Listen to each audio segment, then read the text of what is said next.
Halo Sinegrip, balik lagi sama gue Rashid Hari, yang kali ini bakal nge-review sebuah film Indonesia ya. Film Indonesia yang baru aja tayang di bioskop tanggal 6 Juli kemarin, dengan judul yang sebenarnya bikin gue rada yaitu Kejar Mimpi Gaspol.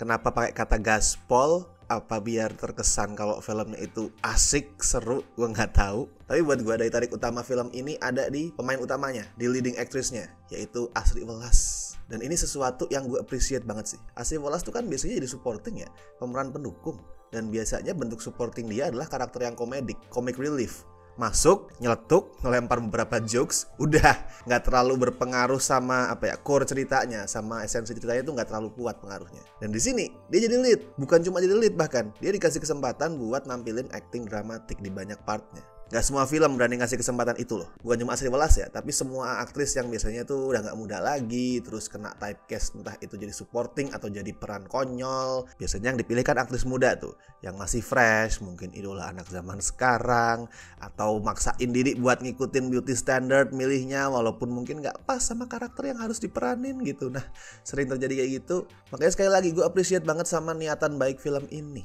Walaupun sayangnya niat baik itu tidak selalu berbanding lurus dengan kualitas. Konon alurnya tuh diangkat dari kisah nyata tentang seorang ibu bernama Vivi yang sendirian ngebesarin putrinya Diana sambil ngurus penginapan punya dia di Bromo. Sampai suatu hari penginapan itu dikunjungi sama Dharma, seorang aktor yang popularitasnya udah meredup. Dharma nginep di sana dan kedatangan si aktor ini ngingetin Vivi sama cita-cita dia yang udah lama terkubur. Gagasan utamanya tuh simple banget, tapi juga potensial banget buat bikin cerita yang meaningful. Tentang proses orang perempuan yang di umurnya yang udah gak muda lagi itu justru mulai sadar kalau hidup dia lebih dari sebatas peran-peran domestik. Kayak jadi seorang ibu yang rawat anak, jadi istri yang ngurus rumah gitu. Itu dia baru mulai menyadari itu di usia yang udah gak muda. Kalau buat si Vivi, dia tuh yang ngerasa tugas dia sebagai seorang ibu cuman sebatas ngurus Diana. Udah, titik. Mimpi buat jadi penulis segala macam tuh udah gak penting. Udah dilupain, udah coba dikubur.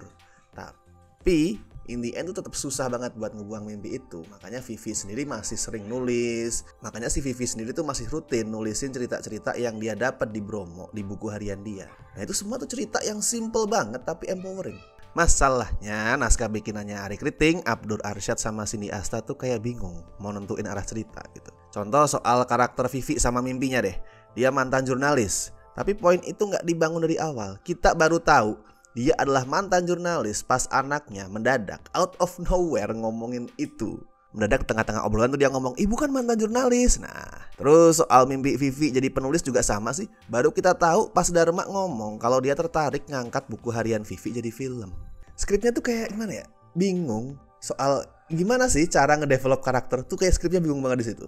Jadinya fakta-fakta penting tuh kayak ditaruh dengan cara dan timing yang asal masuk, serba mendadak, out of nowhere. Atau malah lebih parah lagi, kadang nggak ada eksplorasinya sama sekali. Kayak misal itu tuh, eksplorasi soal karakternya si Dharma. Konon nih, dia itu adalah aktor yang di puncak popularitasnya mendadak jatuh karena behaviornya kurang bagus pas meranin W.S. Rendra di sebuah film biografi.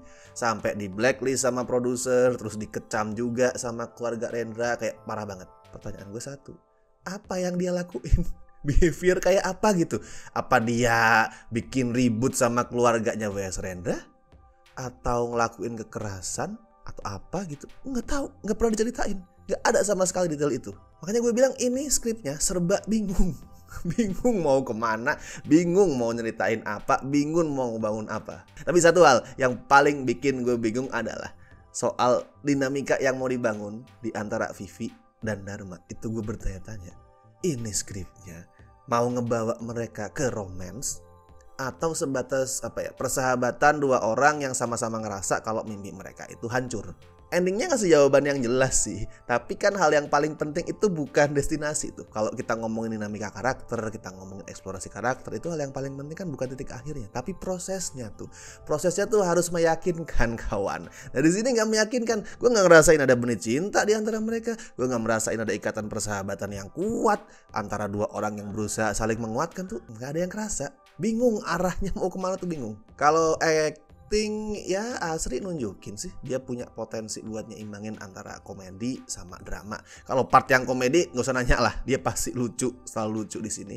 Kalau part yang drama itu malah dia lumayan oke di saat harus meledak-ledak emosinya, harus nangis tuh gue nggak akan bilang spesial tapi lumayan oke. Sebaliknya pas adegan yang serius tapi casual, nggak menuntut ledakan emosi kayak misal deep talk sama anaknya, sama Dharma, itu malah sering kerasa agak canggung. Walaupun tuh juga ada pengaruh dari skripnya juga sih. Skripnya yang kalimatnya tuh diksinya agak kurang sip, agak susah buat dihidupin sama aktor aktris yang memang jarang mainin drama. Kalau ini Reza Rahadian mungkin bisa ya, tapi asli kan masih jarang disuruh main drama. Tora juga sama, gue ngerasa dia nggak lepas pada saat karakternya itu masih muram gitu. Pas karakternya udah lebih bahagia itu lebih lepas, tapi pas karakternya tuh muram, sendu, kayak nggak lepas, kayak kebeban banget, kayak kaku. Justru yang paling konsisten adalah aktingnya si Michelle Yudit, itu paling konsisten. Masalahnya yang mengganggu adalah bisa ditebak logat Jawanya. Aduh, logat Jawanya tuh ya logat Jawa ala FTV gitulah. Sebenarnya nggak parah ya, kita udah sering nemuin itu di film-film lain. Yang bikin logatnya di sini kerasa banget adalah karena orang-orang di sekitarnya Michelle Yudit, Asri Welas, terus supporting karakter yang lain, itu bahasa Jawanya fasih. Jadi pada saat ada satu orang yang nggak fasih, itu kedengeran banget. Ya, gimana ya? Kalau skor buat Kejar Mimpi Gaspol ya gue kasih 5,5 dari 10 lah, 5,5. Potensinya ada, asli ini potensinya ada. Gue appreciate sama beberapa halnya kayak tadi gue bilang, keputusan buat nge-cast Asri Welas sebagai lead actress dengan peran dramatik, terus niatan ngangkat cerita empowerment. Tapi itu tadi, eksekusi skripnya itu serba bingung. Terus humornya juga nggak selalu nancap di sini. Nama-nama kayak Erik Estrada, terus siapa lagi sih, Nopek, Arif Didu, Marwoto, itu udah berusaha dengan kekhasan masing-masing buat munculin kelucuan. Tapi sekali lagi, sayangnya niatan baik, usaha itu nggak selalu berbanding lurus sama kualitas film. Sayang sekali. Tapi buat lu gimana yang udah nonton Kejar Mimpi Gaspol? Apakah lu setuju sama opini gue atau malah lu ngerasa bahwa ini keren kok, inspiratif, empowering? Silahkan tulisin apapun opini lu di kolom komentar. Dan seperti biasa gue ingetin jangan lupa like video ini, subscribe Cinecrip, dan misalkan lu pengen ngebantu kami dengan kasih donasi seikhlasnya as always, bisa klik tombol super thanks di bawah. Oke? So gue Rashid Hari, sampai ketemu di review berikutnya.